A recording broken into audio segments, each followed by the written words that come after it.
Bismillahirrahmanirrahim.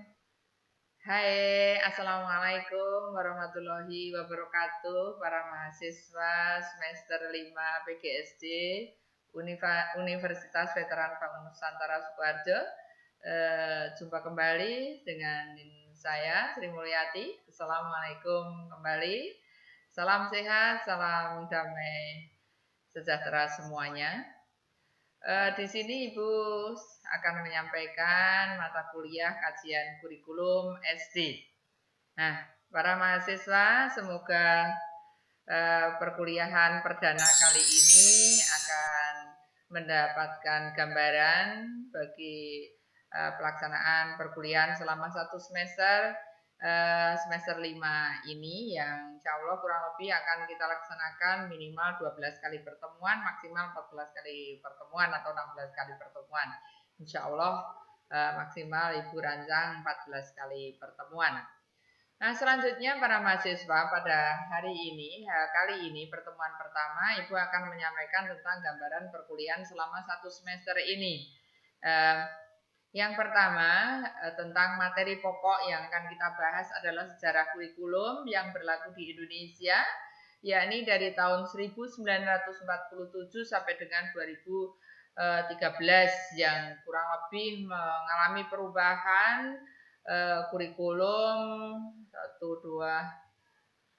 sampai 10 kali perubahan kurikulum yang ada di Indonesia.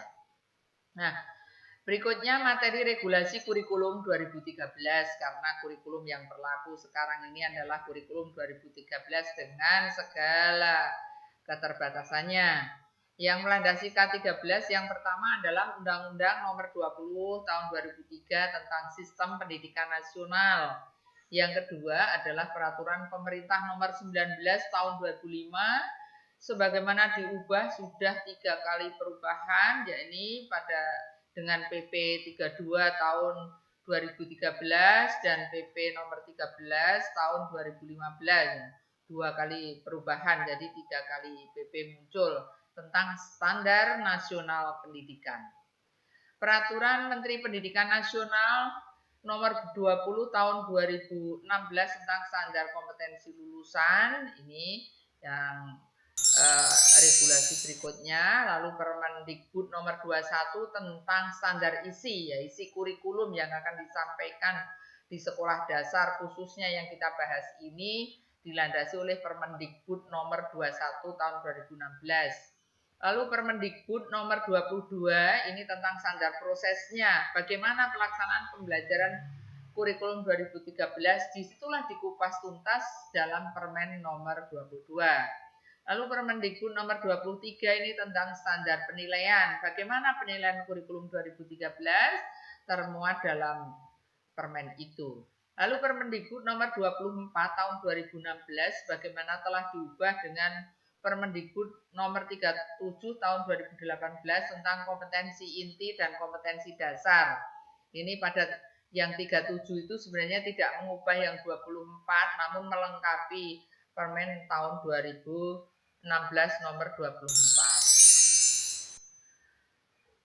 Para mahasiswa, selanjutnya itu materi-materi yang akan menjadi kupasan kita. Selanjutnya ini sumber bahannya dari mana? Sumber bahannya adalah dari buku pengembangan kurikulum Soleh Hidayat, S. Nasution, Abdullah Hadi, dan seterusnya. Banyak buku yang nanti di dalam pembuatan lembar kegiatan mulai makalah sudah saya sebutkan, silahkan Anda mencari sumbernya. Di samping sumber tidak kalah penting, sekarang yang update adalah sumber jurnal, internet, atau makalah-makalah yang berkaitan dengan kajian kurikulum. Lalu regulasi pendidikan, regulasi kurikulum yang berlaku.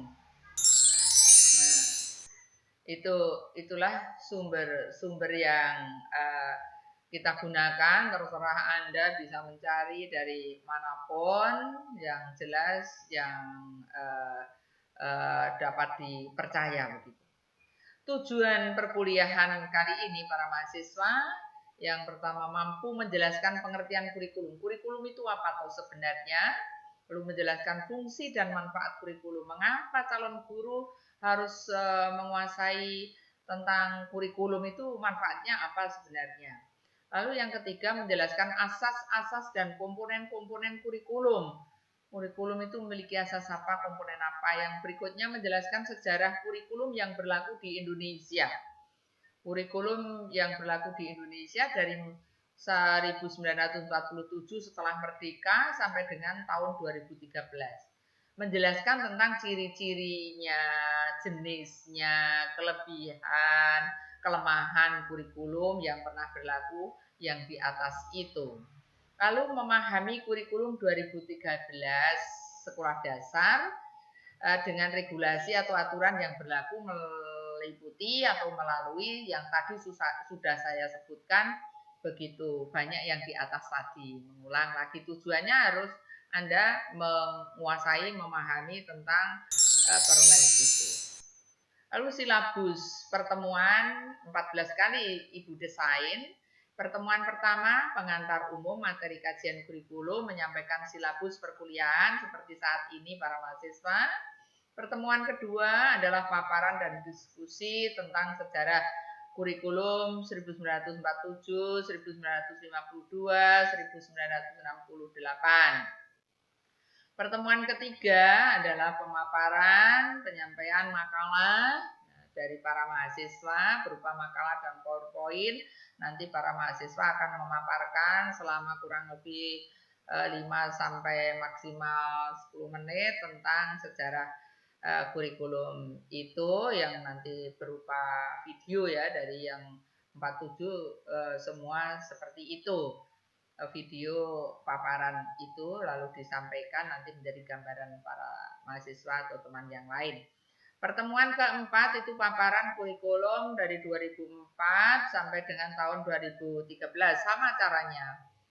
Nah, lalu pertemuan kelima pembahasan pengertian jenis, manfaat, fungsi, asas, dan komponen kurikulum. Ini nanti insya Allah mungkin akan saya sampaikan sebagai apa juga pemanasan lagi, berjumpa kembali secara tatap muka dengan Ibu, atau mungkin udah saya sampaikan sekarang para mahasiswa membuat makalahnya. Pertemuan ke-6 ujian tengah semester. Nanti ujian tengah semester insya Allah akan kami lakukan dengan daring menggunakan objektif test. Nah, karena nanti di dalam pertemuan-pertemuan sebelumnya para mahasiswa setelah pembahasan lalu membuat soal-soal yang bercirikan HOTS atau soal-soal tingkat tinggi namun bentuknya objektif test. Jadi nanti kita lakukan juga ulangan melalui Edmodo nanti. Pertemuan ke-7 pembahasan regulasi kurikulum 2013 SD dan pembagian kelompok kembali. Nah, nanti dibagi kelompoknya lagi membuat paparan tentang memaparkan saja sumbernya sudah ada, permen itu sudah ada, lalu para mahasiswa memaparkan saja dalam waktu tertentu sehingga nanti kita akan memperoleh gambaran sebenarnya kurikulum SD yang berlaku sekarang itu seperti apa begitu. Permen 20 dulu. Berikutnya pertemuan ke-9 itu permen 21, pertemuan ke-10 permen 22, ke-11 permen 23, dan ke-12 itu paparan dan sebenarnya 23 dan 24 itu tidak jauh berbeda hanya pada titik poin namun biar saja nanti biar memperoleh gambaran. Lalu pertemuan ke-13 kita akan mengulas permen 22 dan 37 tentang mengimplementasikan kurikulum di SD yang berupa rencana pelaksanaan pembelajaran. Pertemuan ke-14 ini nanti sekaligus ya pada 13 sekaligus pemaparan. Namun pada pertemuan ke-14 insya Allah nanti desainnya akan berubah. Ini desainnya akan kami lakukan latihan ujian akhir semester dengan menggunakan daring dengan soal pilihan ganda atau objektif test. Kira-kira itu para mahasiswa. Nah, yang tadi pertemuan kelima kami coba ini, namun mahasiswa tetap membuat makalah secara utuh dengan materi ini dibuat makalah. Para mahasiswa, Ibu akan menyampaikan tentang pengertian asas dan komponen kurikulum. Yang tadi sudah saya sebutkan pada pertemuan pertama, silabus dan membahas ini sekilas. Pengertian kurikulum adalah rencana yang disusun untuk melancarkan proses belajar mengajar di bawah bimbingan dan tanggung jawab sekolah atau lembaga pendidikan beserta staf pengajar. Ini menurut Nasution tahun 2008 pada halaman 5. Yang kedua, kurikulum adalah, ini mohon maaf ini sampai terketuk berkali-kali. Program belajar bagi siswa yang disusun secara sistematis dan logis diberikan oleh sekolah untuk mencapai tujuan pendidikan sebagai program belajar. Jadi kurikulum adalah niat atau rencana atau harapan. Ini menurut Nana Sujana. Jadi tersusun sistematis diberikan oleh sekolah untuk mencapai tujuan pendidikan sebagai program belajar. Nah,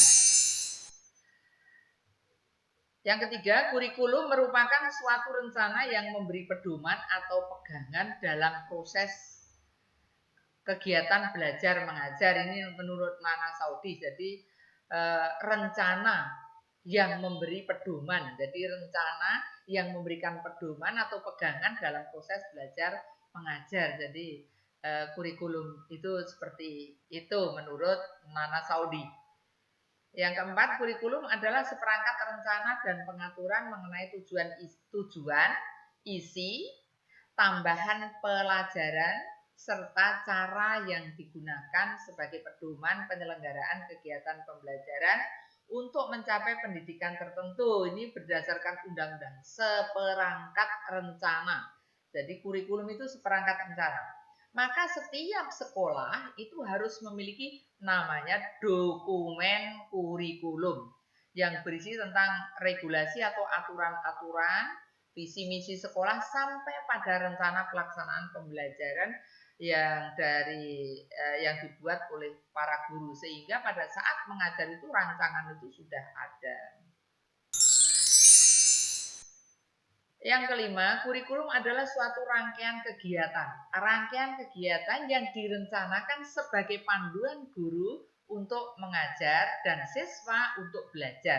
Bagaimana guru mengajar dan bagaimana siswa di dalam belajar itu tertuang semuanya di dalam kurikulum yang ada di dalam rencana pelaksanaan pembelajaran, silabus, dan sebagainya. Yang keenam, kurikulum diartikan sebagai suatu dokumen. Tadi saya katakan dokumen atau rencana tertulis mengenai kualitas pendidikan yang harus dimiliki oleh peserta didik melalui suatu pengalaman belajar, atau kurikulum harus tertuang dalam satu atau beberapa dokumen atau rencana tertulis. Ini menurut Zanika. Ini dari jurnal, ya, diambil dari jurnal. Ya, memang harus ada dokumen di situ, merupakan rencana tertulis mengenai kualitas pendidikan yang harus dimiliki oleh peserta didik. Jadi bagaimana peserta didik itu belajar itu harus berubah perilakunya, dapat apa di situ tertuang semuanya. Lalu jenis kurikulum para mahasiswa, jenis kurikulum itu ada 3, ya, yakni separated subject kurikulum atau jenis organisasi kurikulum yang terdiri atas mata pelajaran yang terpisah-pisah, ya, separated, terpisah-pisah. Yang kedua adalah correlated kurikulum. Di sini adalah kurikulum yang mengkorelasikan atau pelajaran saling berhubungan begitu. Ini correlated kurikulum. Ini yang ketiga adalah integrated kurikulum. Ini yang seperti kurikulum yang berlaku sekarang, pembelajaran tematik terintegrasi, kurikulum yang dipadukan. Ini kurikulum yang berlaku saat itu. Kalau tahun 45 itu digunakanlah separated subject kurikulum, terpisah-pisah, terlepas-lepas. Kurikulum yang lainnya kebanyakan menggunakan correlated kurikulum. Yang integrated ini adalah mulai adanya pembelajaran tematik. Berikutnya adalah asas-asas kurikulum. Asas kurikulum meliputi asas filosofis, asas psikologis, asas sosiologis, asas teknologis, dan organisatoris. Ibu di sini tidak menerangkan panjang lebar karena keterbatasan waktu, saya persilakan para mahasiswa ini nanti dituangkan dalam sebuah makalah disampaikan oleh salah satu kelompok sehingga para mahasiswa nanti akan memperoleh gambaran yang secara utuh. Berikutnya adalah komponen kurikulum. Wah, komponen kurikulum. Sebenarnya komponen kurikulum itu apa toh? Yang terdiri dari adanya tujuan. Ya, jadi di dalam permen-permen tadi ada tujuan yang namanya kompetensi yang ingin dicapai. Nah, dari kompetensi inti, kompetensi dasar itu kurikulum yang pertama itu. Lalu materinya apa? Di sana tertuang juga materi yang menjadi materi pokok dalam kurikulum yang juga terjadi pada saat ini. Sebenarnya materi kurikulum 2013 itu dengan materi kurikulum 2006 KTSP Morning itu sama, hanya yang berbeda pada poin ketiga strategi pembelajarannya. Di sini sangat ditekankan bahwa strategi pembelajaran di dalam kurikulum 2013 itu jelas ditekankan pada strategi pembelajaran dengan menggunakan pendekatan scientific. Jadi belajar itu untuk mengetahui, jadi anak mengamati, lalu menanya, lalu mencoba, mengidentifikasi, itu yang diharapkan sekarang itu belajar seperti itu. Nah, dan anak harus berusaha seperti itu. Lalu evaluasi atau penilaian, ini adalah komponen kurikulum. Evaluasi sekarang berbeda dengan dulu. Kalau dulu tidak ada evaluasi sikap, tidak evaluasi keterampilan pun tidak tampak, tetapi sekarang evaluasi psikomotor atau keterampilan sangat tampak.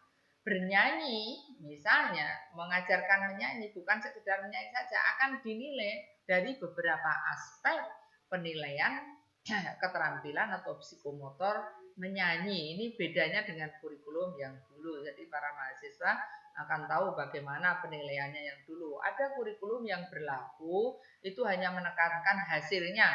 Tidak tahu prosesnya bagaimana, yang penting anak bisa ini. Nah, yang sekarang ini prosesnya jelas, evaluasinya juga harus jelas itu. Sekarang prinsip-prinsip kurikulum. Seperti pada asas, Ibu tidak akan membahas secara detail di sini. Nanti dicari pada sumber, ini di kurikulum juga ada tentang prinsip kurikulum. Kurikulum memiliki prinsip relevansi. Relevan itu relevan dengan perkembangan zaman atau kebutuhan masyarakat. Relevan dengan harapan para peserta didik nanti bisa mencapai hidupnya dan digunakan oleh masyarakat. Relevan dengan kebutuhan masyarakat. Efektivitas. Kurikulum harus efektif, harus jelas, efektif, tidak membutuhkan waktu yang panjang, lalu efisien, tidak memakan biaya yang tinggi, kontinuitas, terus-menerus dibangun, tidak putus pada satu jenjang, namun kontinu, berkelanjutan. Fleksibilitas, disesuaikan dengan situasi dan kondisi yang berlaku seperti saat ini terjadi pandemi, ya fleksibilitas, prinsip kurikulum fleksibel dengan kondisi yang berlaku saat ini. Berorientasi pada tujuan tadi, di dalam komponen kurikulum ada tujuan. Jadi kurikulum itu memiliki prinsip berorientasi pada tujuan. Tujuan itu tidak sekedar pada tujuan pembelajaran saja, bahwa tujuan pembelajaran harus naik terus sampai pada tujuan pendidikan nasional, tidak terputus pada tujuan pembelajaran saja di sini, tetapi tujuan pembelajaran di sini harus tujuan pendidikan nasional, tujuan institusional, tujuan sekolah, lalu tujuan kurikuler. Tujuan kurikuler itu adalah tujuan mata pelajaran, lalu tujuan instruksional, tujuan pembelajaran setiap KI, KD, ini namanya. Tujuan urut-urutannya, ada tujuan pendidikan nasional, ada tujuan institusional, itu adalah sekolah atau satuan pendidikan, lalu ada tujuan kurikuler, itu adalah tujuan yang akan dicapai setiap mata pelajaran, lalu tujuan yang berikutnya adalah tujuan pembelajaran atau tujuan instruksional. Jadi ini harus berkelanjutan, berorientasi pada itu, prinsip kurikulum itu. Kita akan mencapai tadi Undang-Undang Nomor 20 Tahun 2003 tentang Sistem Pendidikan Nasional. Yang berikutnya tentang prinsip dan model pengembangan kurikulum. Bagaimana prinsip dan model pengembangan kurikulum? Kurikulum itu harus dikembangkan. Dikembangkannya sampai pada RPP. RPP itu tidak dibuatkan oleh pemerintah, maka harus dikembangkan. Siapa yang mengembangkan? Adalah tim pengembang kurikulum. Ada tim pengembang kurikulum sekolah, ada tim pengembang kurikulum kabupaten, ada tim pengembang kurikulum yang ada di tingkat nasional, terutama tim pengembang yang berperan adalah tim pengembang kurikulum di sekolah. Siapa yang mengembangkan kurikulum di sekolah? Timnya itu adalah kepala sekolah, lalu ada komite sekolah, lalu ada tokoh pendidikan di sekitar sekolah atau di lingkungan sekolah, dan berikutnya adalah para guru, karyawan yang ada di situ, dan juga para tenaga ahli yang ada di lingkungan di situ, misalnya saja ada pengawas, ada pejabat yang ada di lingkungan itu adalah tim pengembang kurikulum. Jadi kurikulum itu harus dikembangkan oleh sekolah. Jadi itu para mahasiswa untuk materi pada kali ini saya rasa materinya seperti itu, namun ini nanti akan diulang lagi melalui pembuatan makalah oleh para mahasiswa.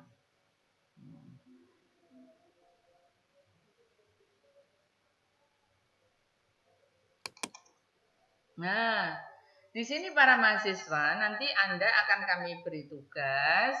Silahkan ketua kelas masing-masing, ketua kelas masing-masing, kelas 5A, 5B, 5C, 5D untuk membagi diri. Di sini yang pertama itu ada 10 makalah. Silahkan berbagi diri dari makalah kurikulum 47, 52, lalu 68 nanti disampiri dengan 64, lalu 75, lalu 84, 94, 2004, 2006 dan 2013 ada 9, ditambah nanti materi tentang itu tadi pengertian kurikulum, lalu jenis kurikulum, lalu asas kurikulum, komponen kurikulum. Itu nanti dibuat satu makalah, ditambah silakan para ketua kelas bagi diri, ada ini 9 ditambah 1 poin itu menjadi 10. Nanti untuk pengertian kurikulum dibahas bersamaan pada pertemuan ketiga. Lalu berikutnya nanti ada tugas pada pembahasan regulasi kurikulum 2013.